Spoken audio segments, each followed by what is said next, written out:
जंग भी दे रहे साईं। जंग?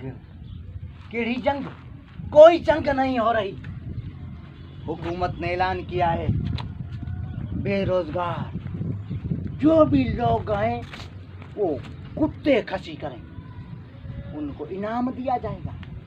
मैंने आज 10 कुत्तों का खसी करने का ऐलान किया है और ठेका भी लिया है। सुबह से लेकर ही टाइम हो गया है, अभी तक कुत्ता नहीं मिला है। लेकिन मोहनरा तेरा भी कुत्ते वाला है, हम क्यों ना तेरे को खसी करें? मुखा मानू डिशो भजे वने लला, अगर कुत्ता आ गया तो कुत्ता खसी होए होए।